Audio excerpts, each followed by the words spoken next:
Assalamu alaikum class 8.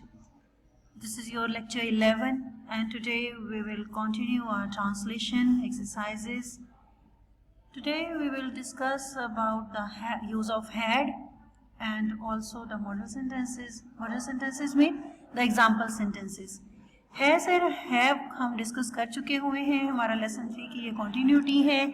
Has और have में आपने देखा था कि क्या था, पोजेशन थी.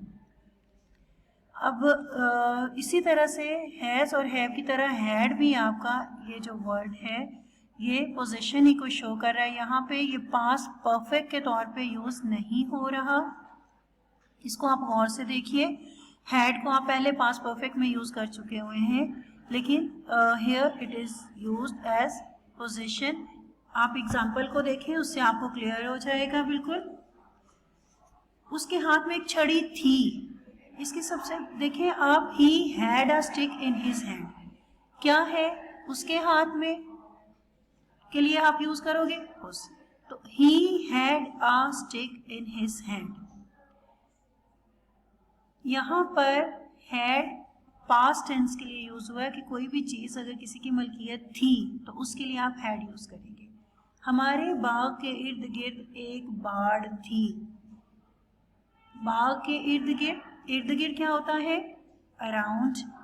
और हमारे बाग, our garden had a hedge around it.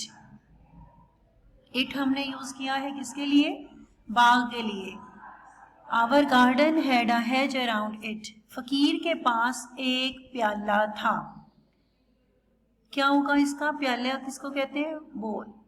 The bagger had a बोल. उनके पास कोई हार ना था. उनके पास कोई हार ना था. हार, अब ये आपका जो ये है ये अक्सर यूजुअली यूज होता है जब अगर हम रूटीन में हार कहें तो हमारा ये गार्लैंड्स या फूलों के हार के लिए होता है यूज. तो हम क्या कहेंगे, दे हैड नो गार्लैंड्स.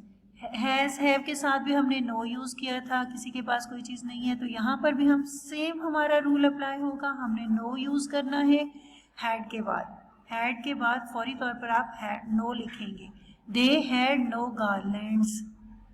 थे है, प्लूरल है या सिंगुलर, दोनों सूरतों में. हैज और हैव में तो ये डिस्टिंक्शन थी, ये फर्क था, ये डिफरेंस था. मगर हैड इसी का पास्ट है हैज हैव का. मगर यहाँ पर आपको ये भी सोचना भी नहीं पड़ेगा कि हम सिंगुलर के साथ क्या लें, प्लूरल के साथ क्या लें. दोनों सूरतों में, in both cases you will use had. They had no garlands. मेरे पास कोई खूबसूरत तस्वीर ना थी. मेरे पास कोई खूबसूरत तस्वीर ना थी. I had no beautiful picture. यहाँ पर भी कोई तस्वीर ना थी में क्या हमने क्या, सिंपली नो यूज कर रहे हैं. I had no beautiful picture. तुम घर में कुत्ता नहीं रखते थे. पहले भी हमने इस तरह का सेंटेंस किया है. We have done the same sentence in using of has and have. And here we will use with the had. You had no dog in the house. You had no dog in the house. मेरे भाई के पास कोई जमीन ना थी. जमीन यहाँ अब क्या यूज होगा, लैंड. अर्थ नहीं यूज करना आपने जमीन के लिए. ये स्पेसिफिक जो उसकी मलकियत है उसके लिए है. My brother had no land. नौकर के पास 10 रुपए थे.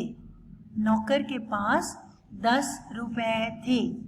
The servant had 10 rupees. The क्यों यूज किया हमने, because we are talking about a specific servant और we suppose that the listener is aware of that person. So we will use the servant had no 10 rupees. किसान 2 बैल रखता था. किसान 2 बैल रखता था. किसान क्या होता है, farmer. The farmer had 2 oxen. The farmer had 2 oxen. क्या उनके पास कुछ शहद था. क्या उनके पास कुछ शहद था. अब क्या चीज पूछी जा रही है, शहद. शहद इज इट काउंटेबल और अनकाउंटेबल. काउंटेबल है ये, क्या आप इसको काउंट कर सकते हैं शहद को.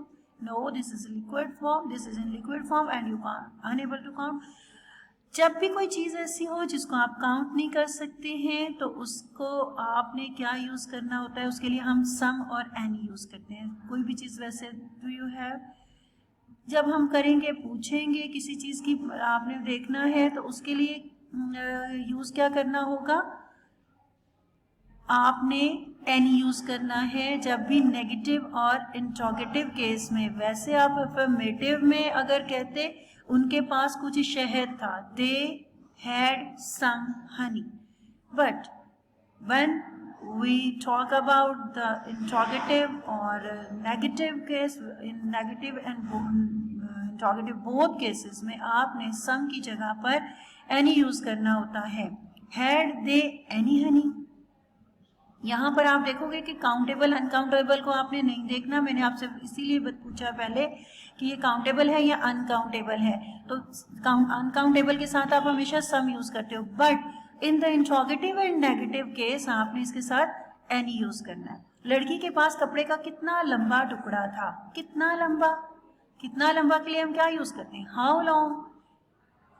हाउ लॉन्ग आपका क्वेश्चन वर्ड है और वो आपका शुरू में लिखा जाएगा। क्वेश्चन वर्ड के बाद हमने पहले भी डिस्कस कर लिया हुआ है कि फौरन आपका आएगा किस चीज़ की मेजरमेंट आप पूछ रहे हो, how long a piece of cloth had the girl. कपड़े का टुकड़ा है तो आपने क्लोथ नहीं, ई वाला नहीं यूज़ करना, क्लॉथ होगा। क्यों आप विदाउट ई यूज़ करोगे, क्योंकि लंबाई आप देख रहे हो, अनस्टिच्ड क्लॉथ है ये।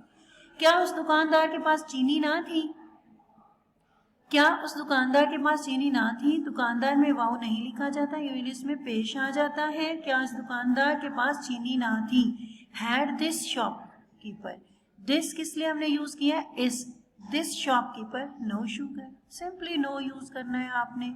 और लेकिन चूंकि इंट्रोगेटिव है, इंट्रोगेटिव के रूल्स आपको मालूम है कि आपके अगर क्वेश्चन वर्ड है तो आपने उसको यानी कि WH फैमिली से बिलोंग कर रहा है तो आपके वो वर्ड्स बिगनिंग में आएंगे। WH फैमिली का आपको आप फेमिलियर हो, जो भी आपके व्हेन, व्हाट, व्हिच, हाउ, ये सारे वर्ड्स पहले आ जाते हैं। तो यहाँ पर अब क्या होगा, चूंकि आपका कोई क्वेश्चन वर्ड नहीं है तो फिर आप सिंपली हैड को बिगनिंग में लेंगे, had the shopkeeper no sugar. क्या बादशाह सर पर ताज रखता था, had the king a crown on his head. अब यहाँ एक ताज नहीं है बट डेफिनेटली बादशाह के सर पे एक ही ताज होगा ना, had the king a crown on his head. क्या माहीगीर के पास एक मजबूत जाल था, ये भी आपका इंट्रोगेटिव सेंटेंस है। हैड द फिशरमैन, कौन है, फिशरमैन, माहीगीर किसको कहते हैं, मछलियां पकड़ने वाले को। Had the fisherman a strong net, had the fisherman a strong net. अब एंड पे आपको एक लाइन दिखी हुई है, we find that had is used to show possession और ownership of something in the past. Past tense में आपने जो भी ओनरशिप होगी वो हैड से शो करनी है। This is your lecture for the day and also same is the diary, learn plus right all the sentences and use the articles carefully. आपको मालूम है आर्टिकल्स को आपने बहुत एहतियात से यूज करना होता है, अ एंड द, ओके। इसलिए आपने जहन में रखना है कि आर्टिकल को अ कब यूज करना है और द कब यूज करना है। ये स्लाइटेस्ट वर्ड्स होते हैं लेकिन इसकी वजह से आपका सेंटेंस रॉन्ग हो सकता है।